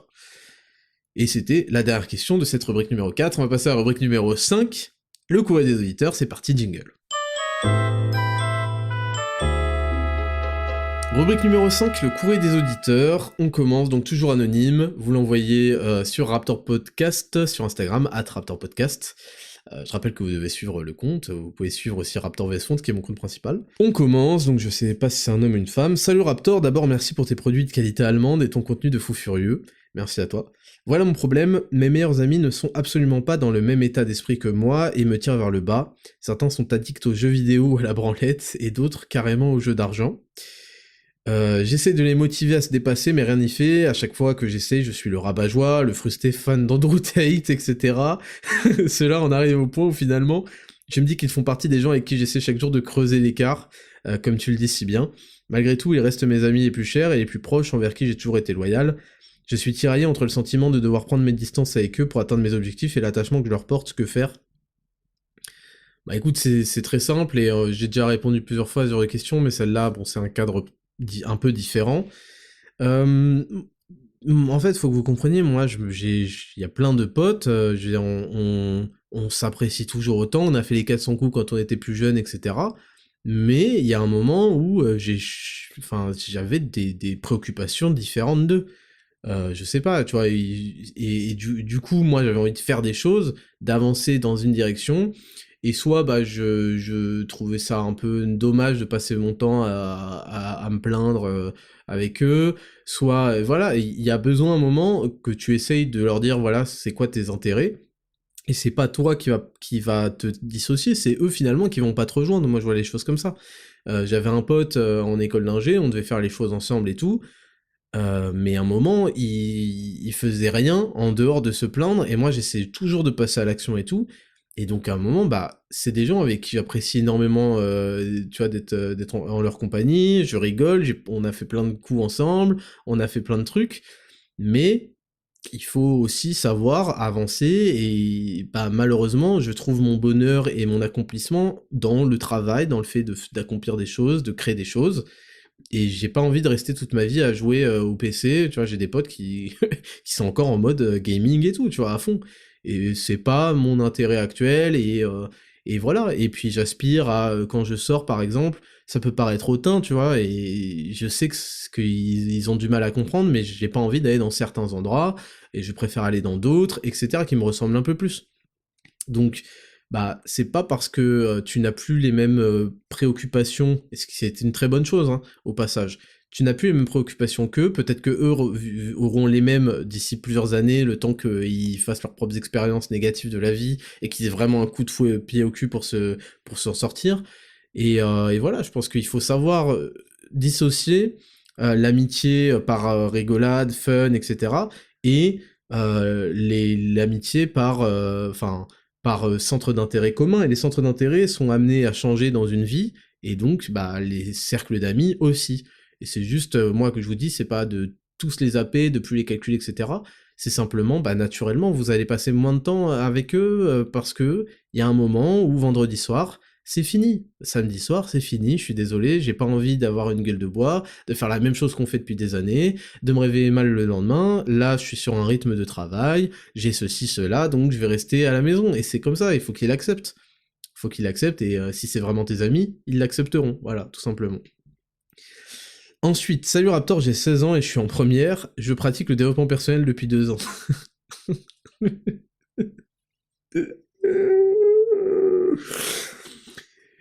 Je pratique le développement personnel depuis 2 ans. Le mec, c'est un sport. T'es ceinture, t'es quelle ceinture là au développement personnel? Oh putain, donc tu t'intéresses au développement personnel, on va dire, depuis 2 ans. Les cours ne m'enchantent pas du tout, je reste tout de même plutôt studieux. Alors toi, j'ai pas lu la suite du message, mais je peux d'ores et déjà te dire que t'es déjà atteint du syndrome de trop mature trop tôt.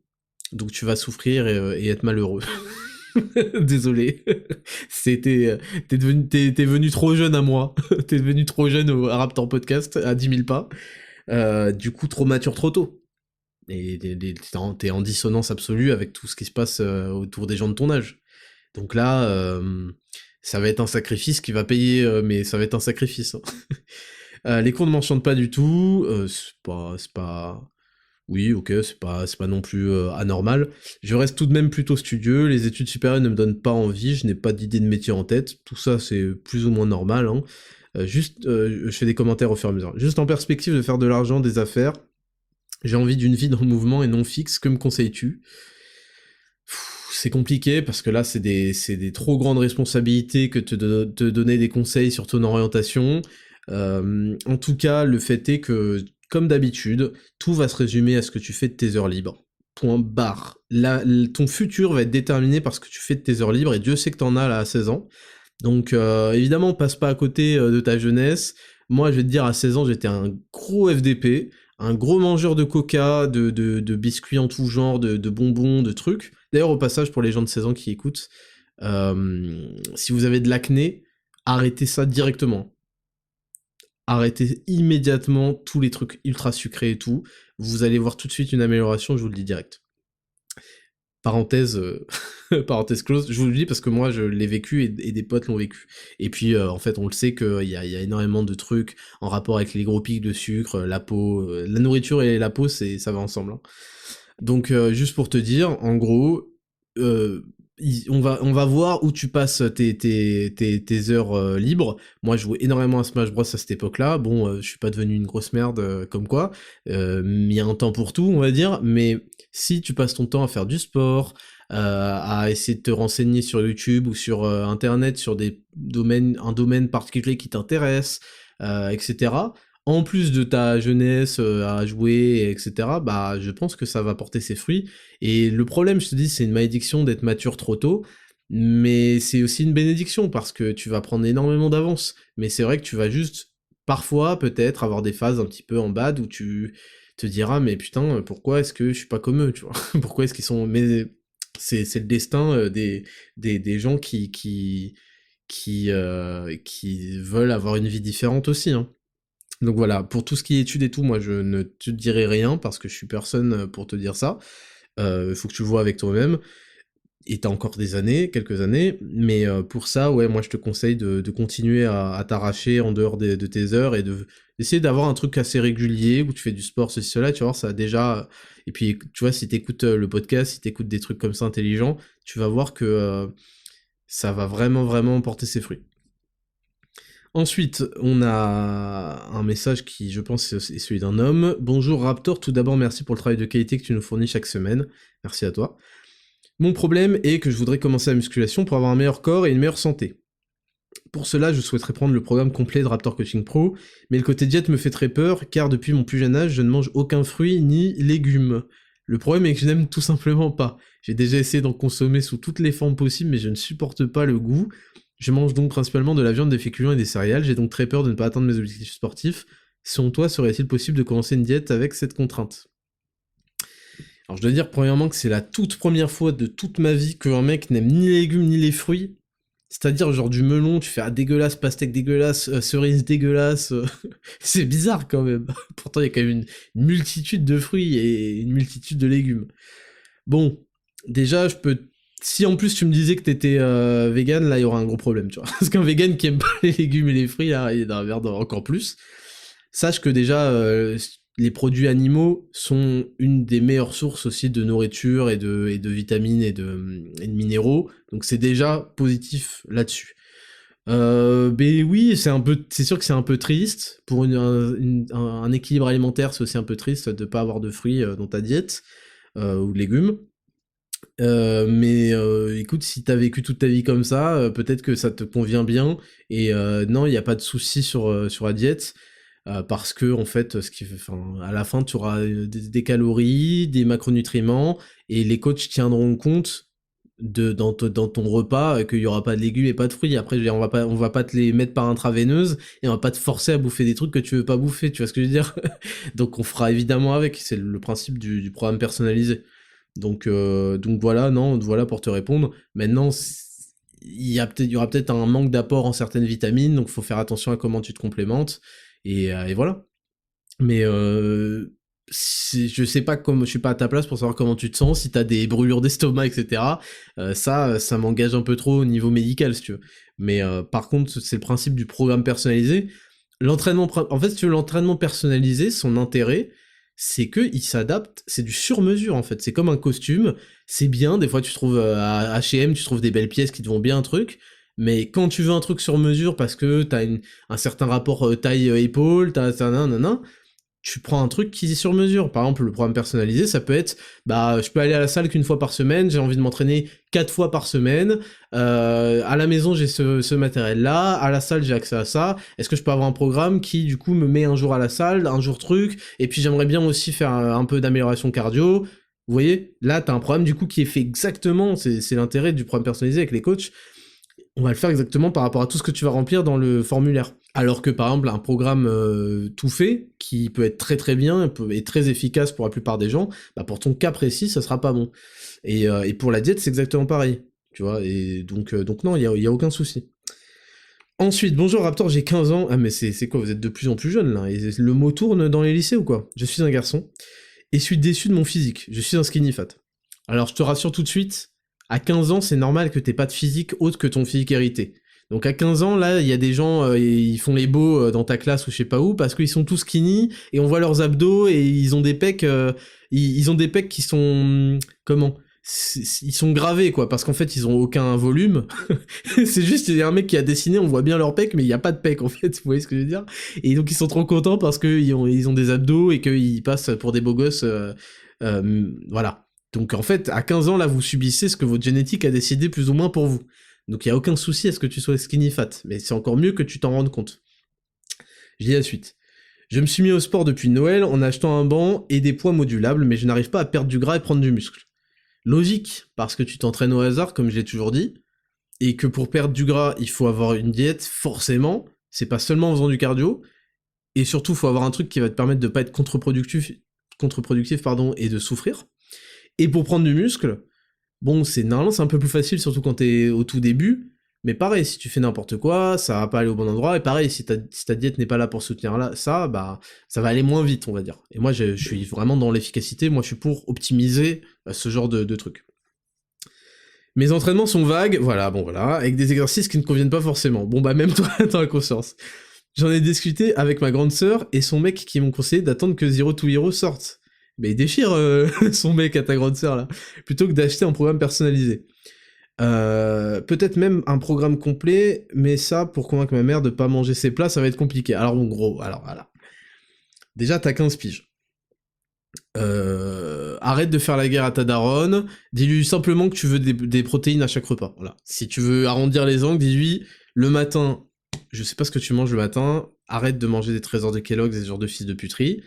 De toute façon, dans Zero to Hero, il y aura absolument tout. Il y aura tout. Il y aura des propositions et tout, il y aura absolument tout.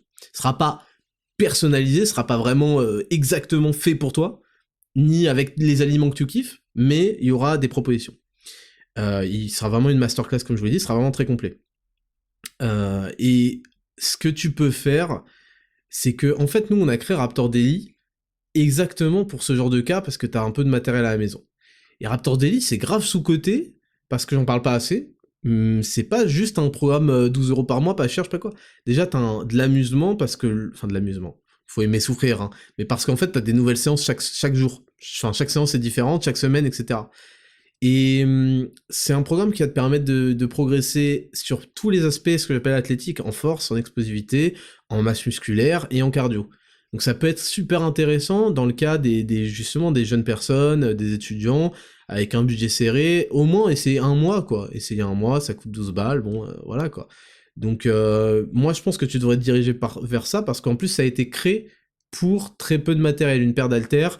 Le mieux c'est d'avoir en plus une barre de traction, on va pas se mytho, mais une paire d'haltères, son propre poids, et on est bien, quoi. Donc tu devrais plutôt t'orienter vers ça. Et si t'es vraiment chaud pour Zero to Hero, sache que tu ne seras pas déçu. Et par contre, je le dis, mais vous connaissez, faudra être présent à la sortie. Hein. Je sais pas combien de temps va durer, parce que vous savez que je fais des lancements, des promos de lancement de 50%. Ça ne se reproduira jamais, en fait. C'est vraiment parce que j'ai envie que les mecs qui sont au rendez-vous, qui sont là et qui veulent me soutenir, et qui sont déter, j'en ai marre des gens qui hésitent 40 000 ans, sont là et vont le faire. Et surtout, bah après, les mecs, ils auront les résultats, et ça va tout tuer, quoi. Et il faudra être au rendez-vous. Mais pour l'instant, franchement, si tu veux tester, c'est 12 balles, et au pire, bah tu te prends pas le prochain mois, et tu testes, et t'auras des entraînements qui vont te challenger, qui sont très bien construits. Faut comprendre aussi, c'est pas genre au pif, je sais pas quoi, c'est super bien construit, et appliqué à la lettre, ça va vous niquer vos races, et ça va vous faire progresser de fou. Donc ça, c'est important de pas sous-estimer ce genre de truc. Et profites-en, parce que il va y avoir des évolutions dans le futur, et ça sera pas forcément au même prix. Donc si tu veux tester, teste maintenant.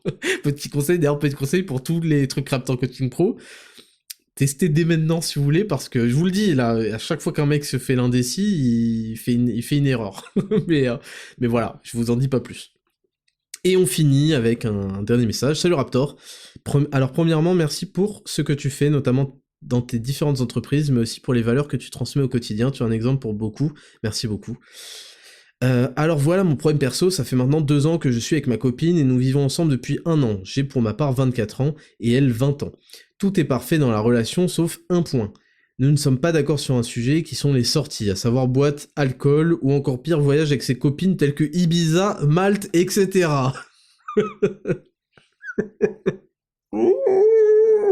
J'ai pas envie de lire la suite. Oh non.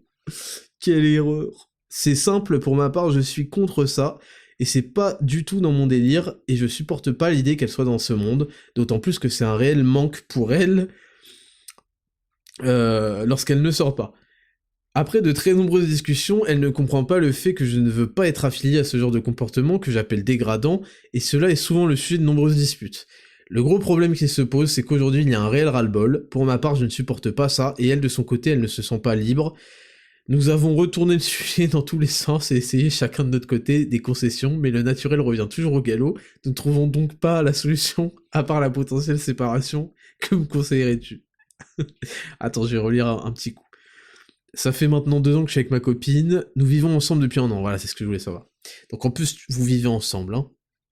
Et ben elle est culottée, hein. Bon, est-ce que je commence par la conclusion, ou est-ce que je commence par le développement? Il faut que ce soit très très clair. Une meuf qui part à Ibiza avec ses copines, c'est next. C'est next. Elle veut être libre, elle va être libre. Alors là, la liberté, c'est vraiment ce qu'elle va obtenir. Parce que, en fait, c'est un manque de respect. Tout simplement, c'est un manque de respect. C'est un manque de respect pour toi. Quand elle part entre copines, c'est un manque de respect pour toi, tout simplement. Parce que elle, enfin, en fait, faut imaginer l'autre cas. Parce que moi, je trouve ça tout à fait normal, des mecs qui partent entre couilles, comme on dit. Entre mecs, parce qu'ils partent à l'aventure, ils vont faire des trucs que la meuf va pas suivre, en fait. Ils vont commencer à faire des randonnées, des je sais pas quoi, nanan. C'est bon, tu sais. C'est bon, ouais, j'ai faim, chut, ta gueule. Raconte pas ta vie. On est entre mecs. Le premier qui dit j'ai faim, il va se prendre une balayette. Toi, on peut pas te balayer, donc voilà, ce qui va se passer, c'est que tu vas pas venir. Ça, c'est tout à fait normal. C'est notre appel à l'aventure, etc. Les meufs, quand elles partent ensemble, c'est pas pour aller faire des randonnées et escalader le mont Everest. Hein. Elles partent ensemble pour aller faire plage et boîte et alcool. Et les meufs, entre elles vont se monter la tête, et ça va commencer... Quand je parlais des mecs, je parle pas des mecs qui partent pour... bon bref. Et bref, ça va partir en couille en fait, ça va partir en couille, et même si ça part pas en couille, ses potes vont partir en couille. Et voilà, ça va se transmettre, le virus, ça va être n'importe quoi. Et elle le sait. Et le fait qu'elle soit pas honnête avec toi et qu'elle te dise non, c'est qu'elle te douille, elle te douille. Gros, je suis désolé de te le dire, mais elle te douille. Et là, elle veut de la liberté, elle va en avoir. Elle va passer sa vie libre comme l'air. Parce que là, elle a son prime, elle a 20 piges. Elle a son prime, donc on verra bien où ça va la mener, toutes ces carabistouilles. Toi, gros, je pense que tu mérites mieux. Tu mérites pas une meuf qui te respecte pas. Tu mérites pas une meuf qui va à Ibiza entre copines et qui va en boîte entre copines. Tu mérites une meuf qui, quand tu lui dis « je veux pas ça », elle t'écoute, en fait, elle te comprend, et elle comprend que c'est un manque de respect vis-à-vis de toi. Et point barre. Et si elle est pas contente, et moi je suis pour la liberté d'opinion, si elle est pas de ton point de vue là-dessus, bye bye. Qu'elle aille avec un petit cuck qui va être trop content qu'elle aille tous les samedis soirs en boîte avec ses potes grosses putes. Faut dire les choses, voilà, faut dire les termes. Et c'est très bien qu'il y ait des petits simps et des petits cucks qui trouvent leur pute, qui maintenant cherchent à se caser parce qu'elle s'est trop fait tourner. Et puis s'il y a des vrais mecs qui veulent des meufs qui les respectent, bah il faut qu'ils aient des limites, il faut qu'ils aient des règles, et point barre, en fait. Je pense que là-dessus, tu dois être... et je sais, c'est facile à te dire, mais là, finito bambino, en fait. Tu lui dis, écoute, moi j'ai mes règles, là, tu m'as manqué de respect à trop de reprises, je t'explique que je veux pas ça, c'est mes règles, j'ai pas envie, je trouve que c'est un manque de respect, pourquoi est-ce que tu ne sortirais pas avec moi, pourquoi tu veux pas que je sois là dans tes sorties, dans tes voyages, explique-moi, et voilà, et si t'es pas contente avec ça, bah ciao en fait. Franchement, c'est aussi simple que ça, et je comprends que ça puisse être difficile parce qu'on sait pas quand est-ce qu'on trouvera la nouvelle meuf, et que finalement t'aimes bien baiser en fait, on a tous compris, mais c'est à toi de décider en fait avec qui tu souhaites faire ta vie, moi je trouve que même au-delà, ça renvoie de toi une image de petit coq, c'est tout. C'est vis-à-vis des autres mecs et tout, quand ils apprennent ça, ils disent ah ouais d'accord, ta meuf elle va à Ibiza entre copines, ok ouais, et sans toi. C'est la honte, voilà, c'est la honte, c'est pas du tout ma vision de ce qu'est un couple, et en particulier ma vision de ce qu'est la place d'un homme dans un couple, voilà. Donc, donc voilà, pour te répondre, j'étais un peu rude, mais j'ai pas de temps à perdre en fait, faut que vous compreniez, j'ai pas de temps à perdre à commencer à faire des paraphrases et à vous dire des trucs pour pas nana. Je baise Spotify, ils m'ont déjà cancel mon classement, je baise Apple Podcast, et je dis ce que je pense, faut que vous compreniez, et je vous dis ça dans votre intérêt. Et s'il y a des gonzesses qui sont pas contentes parce qu'elles aiment bien aller en vacances entre meufs, ne soyez pas hypocrites, voilà, essayez de reconnaître « Ouais, mais moi, t'inquiète, je fais rien. » Raconte pas ta vie FDP. Voilà, il faut un petit peu d'honnêteté dans ce monde, et on arrêtera de perdre du temps. Il y a trop de perte de temps. Trop de fatigue à raconter des trucs bizarres. Soignez un petit peu, revenons un petit peu aux conclusions. Il y a trop de mecs qui font des développements, là, allez directement jump to the conclusion. Donc voilà. Voilà pour le podcast qui finalement était pas si court que ça. Voilà, pour ce 24e épisode.